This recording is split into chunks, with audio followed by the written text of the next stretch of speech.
La notion de complémentarité, une notion n'est pas aussi simple qu'on peut le croire. Il y a des complémentarités structurelles et des complémentarités conjoncturelles. Les complémentarités structurelles sont des complémentarités qui sont nécessaires, qui sont fondamentalement nécessaires. Les complémentarités conjoncturelles sont des complémentarités d'occasion. C'est-à-dire qu'elles sont donc conjoncturelles. Et il y a des cas où on peut se poser la question. Mais je dirais que d'une certaine manière, sauf dans des cas extrêmement particuliers, aucune complémentarité n'est absolument nécessaire. Voilà la thèse que je défendrai ici. Elle peut sembler nécessaire, mais l'est-elle véritablement? Par exemple, si on passe par une période de manque, on va dire, ah bah oui, bah alors il faut effectivement, puisqu'il y a un manque, il faut trouver un complément, il faut trouver un remplacement. Bien sûr. Prenons le cas des fruits, par exemple. Pendant un certain temps, on a pensé qu'il y avait en France, il n'y avait pas certains fruits, il y avait des saisons pour certains fruits. Et donc la complémentarité voulait qu'à certains moments, on ne mange pas certaines choses et qu'on les remplace par autre chose. Ça pouvait être des confitures, ça pouvait être toutes sortes de produits de substitution, d'ersatz, succédanés. Et puis avec le développement des transports, on s'est aperçu qu'on pouvait très bien manger des produits de l'hémisphère sud en France pendant l'hiver. Et donc cette complémentarité a éclaté, a volé en éclats. Elle n'était que conjoncturelle finalement.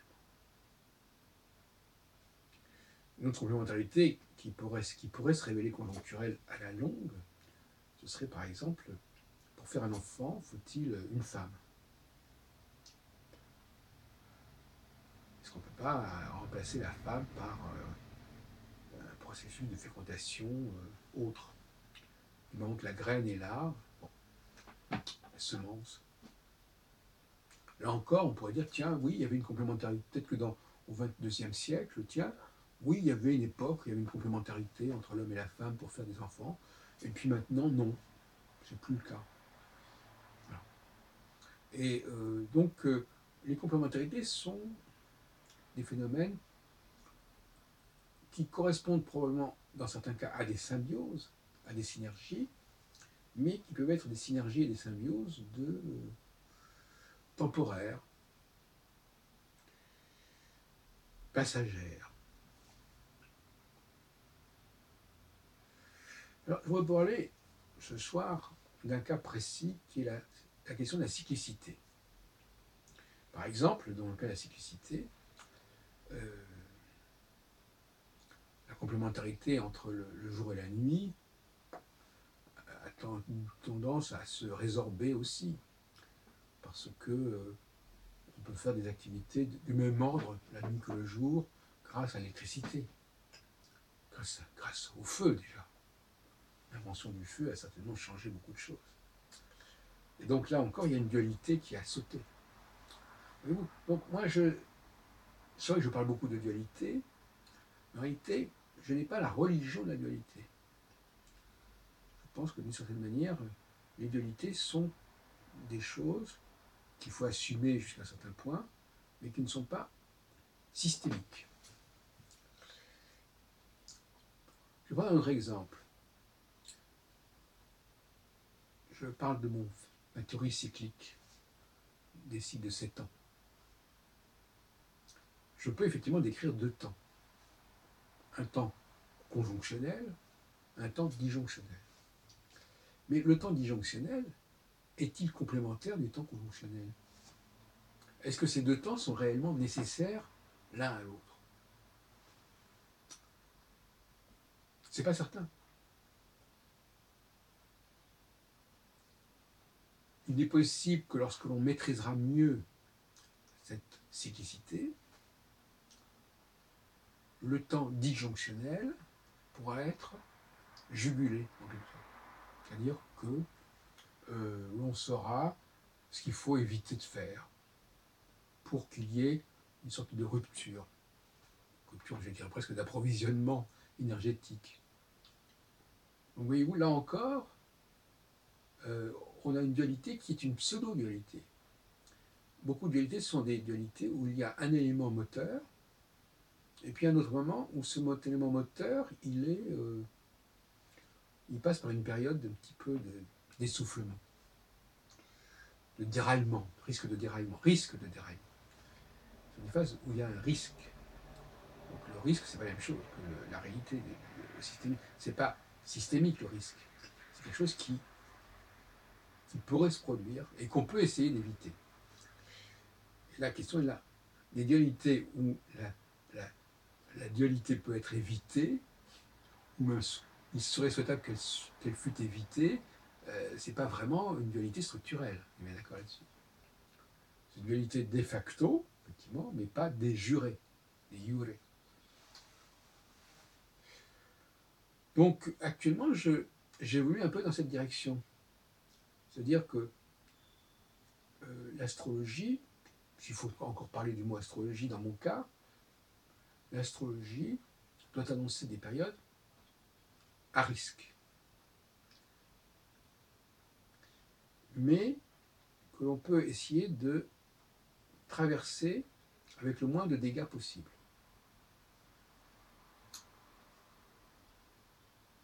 En signalant les erreurs à ne pas commettre. Notamment le phénomène de délégation. La tentation de la délégation. À certains moments, on croit intelligent, opportun, de s'entourer. J'ai l'impression que ça donne plus d'assises. Je suis entouré, j'ai une équipe autour de moi. L'adjonction crée cette espèce de syndrome de l'équipe. L'équipe, ou le groupe, ou le milieu, enfin un ensemble de gens avec qui on est, voilà, et on essaye de se montrer avec ces gens-là, dans une forme de convivialité, d'amitié, de relations mondaines parfois. Et quelque part, le groupe qui se constitue ainsi, que l'on associe à sa propre personne, risque de brouiller notre image. Bien évidemment. Ce qui s'est passé avec Christiane Taubira la semaine qui vient de s'écouler, est typique de cela. Mais on n'est pas en phase de disjonction, là, on est en phase de conjonction. Mais justement, en phase de conjonction, bien évidemment, on ne supportera pas que dans l'équipe, dans le gouvernement, on ait des gens qui tiennent des discours qui soient décalés, incompatibles avec d'autres discours. Alors, en phase conjonctionnelle, ça se fait de manière assez évidente, assez flagrante. Et il ne faut pas s'amuser à jouer aux dissonances en phase conjonctionnelle avec les chefs, qui seront de ce côté-là tout à fait intransigeants. En revanche, quand on s'éloigne de cette phase conjonctionnelle, quand les deux facteurs qui forment le signe se distendent et s'éloignent l'un de l'autre, si on peut dire, puisqu'il y en a un qui en réalité ne s'éloigne pas, mais à partir du moment où il y en a un autre qui s'éloigne, les deux s'éloignent quelque part en apparence. Eh bien, dans ce cas-là, la tentation est grande de faire appel justement à des personnes que l'on connaît, des amis, des collègues, et de s'entourer. Voilà. Alors on pourrait dire, c'est très bien de s'entourer, c'est très bien, c'est une très bonne chose de s'entourer, de déléguer, de se faire remplacer, de se faire représenter. Mais en même temps, ça affaiblit l'autorité. On connaît des exemples comme ça où, en croyant bien faire, en convoquant par exemple les États généraux, en faisant appel au vote de l'Assemblée, enfin peu importe, on a affaibli ses positions. On a brouillé son image. Alors vous me direz, ben, c'est bien, on fait une prévision, et on dit, voilà, à tel moment, il va se passer ce genre de choses. Mais c'est pas vraiment non plus comme ça que ça se passe. Parce que dans ce cas précis, on aurait pu dire, ben non, évitons de le faire. Voyez-vous, donc ce qui est la disjonction ne fait que nous parler de choses qui pourraient se produire, qui auraient tendance à se produire, et qui n'ont pas d'obligation de se produire. Ce n'est pas une obligation que de s'entourer, que de faire appel à une équipe, que de former un gouvernement, un collège, etc. Ce n'est pas une obligation.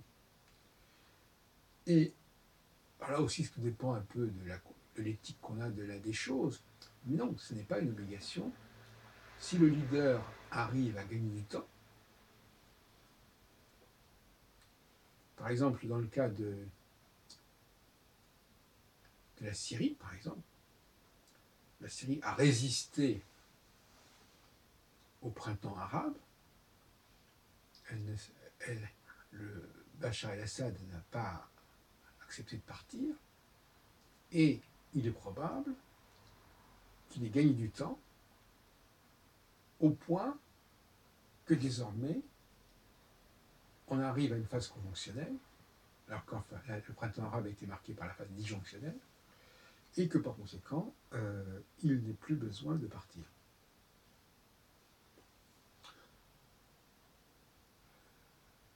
Parce qu'il faut laisser passer la tempête. Donc, on peut imaginer que dans quelques décennies, ou peut-être même dans un temps plus court, plus bref, plus rapproché, la conscience même de la cyclicité n'aboutisse pas au renforcement de cette cyclicité, mais au contraire, à sa disparition. Sa disparition parce que la cyclicité, c'est bien évidemment quand quelque chose perd de son énergie, perd de son intensité, et si on empêche les conséquences de cette perte de se produire, eh bien, il n'y a plus de cycle. C'est-à-dire que les cycles ne sont jamais réellement structurels.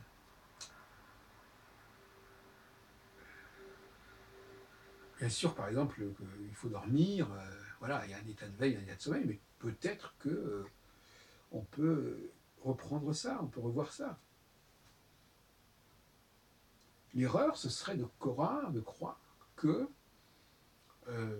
une situation de dualité qui est en partie due à des erreurs qu'on n'arrive pas à éviter serait structurelle. Non. Elle peut perdurer parce qu'on ne sait pas exactement quand ça va se produire, quand on ne connaît pas la cyclicité en question, on ne sait pas exactement ce qu'il faut éviter. Donc effectivement, on peut penser que ça existe et que c'est même une sorte d'alternance. Mais est-ce que cette alternance est vraiment structurelle? Non. Il y a des moments où effectivement cette dualité a toutes les chances de se produire. Parce qu'il y a un moment donné où les erreurs vont se multiplier, le signal conjonctionnel va se brouiller, dans tous les sens du terme, c'est-à-dire qu'il n'existera plus quelque part, ou il sera très, très affaibli, très atténué. Et donc, par conséquent, on essaiera de trouver une solution d'attente, de remplacement, passant du qualitatif au quantitatif, passant du pouvoir d'un seul au pouvoir d'un collège, une convention, comme on dirait sous la Révolution, mais rien d'absolument indispensable. Donc on ne peut pas dire que structurellement le système est prévu pour qu'il y ait cette alternance. Le système comporte ses propres faiblesses, certes. Il peut y avoir un moment donné où le signal perd de son intensité, oui. Eh bien, il faut essayer d'y remédier, c'est tout. Peut-être qu'il y a un moment, par exemple, où la vieillesse ne sera pas structurelle, ne sera pas considérée comme structurelle. Où on pourra éviter les problèmes de la vieillesse, les maladies, les marques de vieillesse, etc. Et à ce moment-là, ben, on ne dira plus, oui, bon, il y a les jeunes et les vieux. Ça ne sera plus. Donc ça sera, on en aura compris. Donc c'est encore une fois un processus qui n'aura eu qu'une certaine partie, une certaine existence pendant un certain temps, et qui va peut-être pas se perpétuer quand on aura trouvé les remèdes, les antidotes, les moyens de lutter contre certains dangers, contre certains dépérissements, contre un certain vieillissement, contre une certaine usure. Tout cela n'est pas absolument inscrit.